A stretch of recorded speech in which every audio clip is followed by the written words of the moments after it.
உறவுகள் அனைவருக்கும் வணக்கம். இன்றைக்கு காணொலியில் நம்ம என்ன பார்க்க போகிறோம்னா, அதாவது இந்த பாராளுமன்றத்தில் வாயை விட்டுட்டு வேற எதையோ புண்ணாக்குவாங்கல்ல, அந்த மாதிரியான கதையாக திமுககாரங்க போய் வாய் விட்டு தமிழ்நாட்டோடைய மானத்தையே கப்பலில் ஏற்றிருக்காங்க அப்படின்னு தான் சொல்லணும். திமுக செய்த மொல்ல மாதிரித்தனம், முடிச்ச வைக்கத்தனம் மொத்தத்தையும் அங்கே ஒரு பொம்பளை கட்ட வைத்து விட்டுருக்காங்க. அதாவது என்ன சொல்கிறது, மானக்கேடான விஷயம் பாராளுமன்றத்தில் நடந்திருக்கு. ஏண்டா வாயை விட்டோன்னு தலை தெரிச்சு திமுக காரங்க வெளியில ஓடுற அளவுக்கு சம்பவம் செஞ்சிருக்காங்க நிர்மலா சீதாராமன் அவர்கள். Hey, hold on, yeah. You can't stop me like this. I'm sorry. I'm answering you. நான் உட்கார்ந்து அமைதியை கேட்க வேண்டியது உங்க கடமை. என்ன நடந்துச்சுன்னு பார்க்கணுங்களா? வாங்க காணொலிக்குள்ள போய் பார்க்கலாம். 1000 மிருகங்களோட நின்றாலும் புலி தாளித்து தெரியும். தாளித்து நின்றாலும் 1000 மிருகங்களோடு நிற்கிற திமிரோடு அதான் புலி. அதான் புலி. பாராளுமன்றத்தில் நடந்த விவாத நிகழ்ச்சியில் அங்கே நம்ம தமிழ்நாட்டை சேர்ந்த அக்கா கனிமொழி அவர்கள் மிகப்பெரிய அளவில் கொந்தளிச்சு, தமிழ்நாடு 4000 ஆண்டுகால பாரம்பரியம், பண்பாடு, கலாச்சாரம் கொண்டது, யாரும் எங்களுக்கு பாடம் எடுக்கணும்னு அவசியம் இல்லைங்க அப்படின்லாம் சொல்லி கொந்தளிச்சிருக்காங்க. கொஞ்சம் தான் வேணும். அதாவது நிர்மலா சீதாராமன் அவர்களுக்கு திமுக செய்த முள்ள மாதிரித்தனம், முடிச்சு வைக்கத்தனம்லாம் எப்படா வெளிக்கொண்டு வரலாம், எப்போ திமுக மூஞ்சில கொத்தையாக காரி துப்பலாம் அப்படின்னு நினச்சிருந்தவங்களுக்கு இவங்களா பாயிண்ட் எடுத்து கொடுத்துட்டாங்க. Jallikattu was banned in Tamil Nadu when they were partners with Congress. Prime Minister Modi who removed it from the list. அப்ப எங்க போனீங்க? பாயிண்ட் நம்பர் 1 இதுதான்.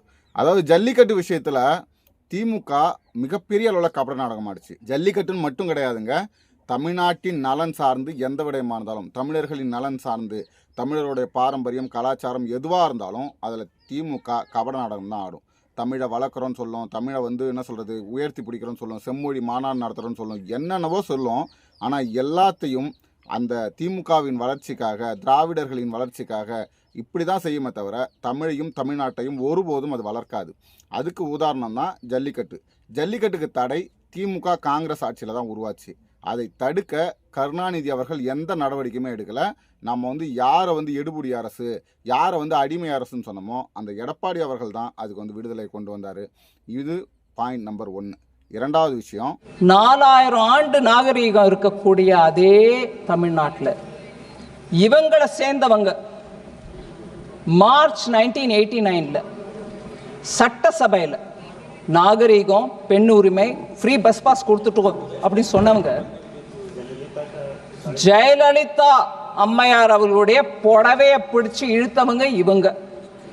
பெண் விடுதலை, பெண்ணியம் தான் போற்றக்கூடியவங்க, நாங்கள் பாரம்பரியம் கலாச்சாரத்தில் உயர்ந்தவங்க அப்படின்னு சொல்லக்கூடிய நீங்கள் தான் எங்கள் சட்டசபையில், வேற எங்கன்னா கூட பரவாயில்ல, ஒரு தெருவில் இப்போ சாதாரணமாக நடந்துக்கிட்டு இருக்கு, சட்டசபையில் ஒரு எதிர்க்கட்சி தலைவராக இருந்த, ஒரு முன்னாள் முதல் மந்திரியாக இருந்த அம்மையார் ஜெயலலிதா அவர்களை சேலையை பிடிச்சி உருவனது இந்த திமுக காரங்க தான்.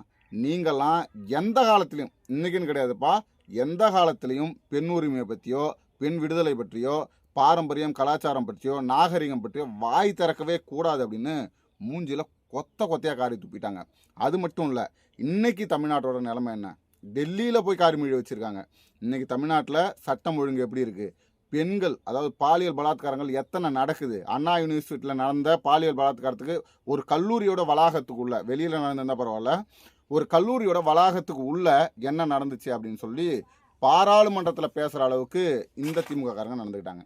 நாங்கள் சட்டம் ஒழுங்கை மிக கடுமையாக பின்பற்றக்கூடியவர்கள், இரும்பு கரம் கொண்டு ஒடுக்கக்கூடியவர்கள். அதாவது முதல்வர் வீடியோலாம் போடுவார், அனைவரும் என்னை உங்கள் வீட்டு பிள்ளையாக நினைத்து, உங்கள் குடும்பத்தில் ஒருவனாக நினைத்து தயவு செய்து போதையின் பாதையில் பயணிக்காதீங்க அப்படின்லாம் சொல்லுவார். ஆனால் 68 பேர் கள்ளச்சாராயம் குடித்து இறந்து போனது தமிழ்நாட்டில். இத்தனைக்கும் சாராய ஆலையை ஒரு பக்கம் அவங்க ஓட விட்டுட்ருக்காங்க, இது பத்தாதுன்னு கள்ளச்சாராயம் குடித்து இறந்துருக்காங்க. இது எல்லாத்த விட ஹைலைட் என்ன தெரியுமா, கள்ளச்சாராயம் குடித்து இறந்தவனுக்கு 10 லட்சம்னா கள்ளச்சாராயம் விற்றவனுக்கு 50,000 நஷ்டீடு கொடுத்த ஒரே கட்சி திமுக மட்டும்தான். இதை வேற யாராலையும் செய்ய முடியாது. ஏன்னா கள்ளச்சாராயம் விற்றவனுக்கும் ஒரு குடும்பம் இருக்கான். எப்படி பாருங்களேன், கள்ளச்சாராயம் விற்றவனுக்கும் ஒரு குடும்பம் இருக்குது, அந்த குடும்பமும் கஷ்டப்படும், அவர்களை பிடித்து சிறையில் போடுறோம். அதனால் அந்த குடும்பத்தை சார்ந்தவர்களுக்கு 50,000 நட்டீடு வழங்கின ஒரு கட்சி, உலக சாதனை படுத்த கட்சினா அது திமுக மட்டும்தான். வேற எந்த கட்சியுமே நம்ம அதுக்கு இணையாக நம்ம சொல்லவே முடியாது. When a man repeatedly says Tamil is a barbaric language, காட்டுமிராண்டி பாஷை, இதுதான் மெயின் பாயிண்ட்டு. அதாவது இதை பேசினா நம்மளை பிஜேபியோட பி டீம்னு சொல்லுவாங்க. சொல்கிற நாய் எது வேணால் சொல்லிட்டு போட்டோம். நாம் தமிழர் கட்சி பிஜேபியையும் திமுகவையும் சம தராசில் வைக்கிறது. திமுகவையும் பிஜேபியும் திருடர்கள் என்று சொல்லக்கூடியது, இருவரையும் அழித்தொழிக்க வேண்டும் என்று நினைக்கக்கூடிய கட்சி நாம் தமிழர் கட்சி. அதனால் நம்ம திரும்ப திரும்ப அதையே சொல்லிட்டு இருக்க தேவையில்ல. ஆனால் இங்கே விடயம் என்னென்னா, பெரியார் தான் நாங்கள் வந்து கொள்கை தலைவராக ஏற்றிருக்கோம்னு சொல்கிறீங்க. பெரியார் தான் எங்களுடைய வழிகாட்டின்னு சொல்கிறீங்க. ஆனால் அவர் தமிழை காட்டு மிராண்டி மொழின்னு சொல்கிறார். ஒன்றும் இல்லைங்க, திமுகவை நாகரிகமற்றவர்கள்னு சொல்லிட்டு தர்மேந்திர பிரதாப் சொல்கிறார். அவர் சொன்னதை உடனடியாக வாபஸ் வாங்கணும். இவங்க வந்து தமிழர்களையே சொல்லிட்டாங்க அப்படின்னு சொன்னீங்க. திமுக காரங்களை சொன்னால் தமிழர்களை சொன்ன மாதிரி, திராவிடர்களை சொன்னால் தமிழர்களை சொன்ன மாதிரி. ஆனால் தமிழனை சொன்னால் திராவிடர்களை சொன்ன மாதிரி இல்லை, திமுகவை சொன்ன மாதிரி இல்லை. தமிழர்களை சொன்னால் யாரும் அதை பற்றி கவலைப்பட போகிறதும் இல்லை. இவங்க எப்படி பாருங்க, திமுகவை சொன்னதை தமிழர்கள் சொன்னதா திருச்சி, தமிழர்களை வந்து இவர்கள் இழிவுபடுத்திட்டார்கள், அதனால் மன்னிப்பு கேட்கணும், நீங்கள் வாபஸ் வாங்க வச்சிங்கப்பா, நல்ல விடயம். ஆனால் தமிழை காட்டு மிராண்டி மொழி, தமிழ் தங்கத்தட்டில் வச்ச மலம், தமிழ் இருக்கிறதுலே வந்து ஒரு என்ன சொல்கிற முட்டாள்தனமான ஒரு பாஷை, அது வந்து யாரும் உபயோகிக்கக்கூடாது, வீட்டில் கூட ஆங்கிலத்தில் பேசுங்க, வேலைக்காரிக்கிட்ட ஆங்கிலத்தில் பேசுங்க அப்படின்னு சொன்ன பெரியாரை நீங்கள் எப்படி தலைமையேற்றிருக்கீங்க? தமிழை இழிவாக பேசுனவங்கள நீங்கள் வந்து மன்னிப்பு கேட்க வைக்கணும்னா நீங்கள் பெரியாரை தலைமையேற்றிருக்க கூடாது இல்லையா அப்படிங்கிற உண்மையான கேள்வியையும் அவங்க கேட்டிருக்காங்க.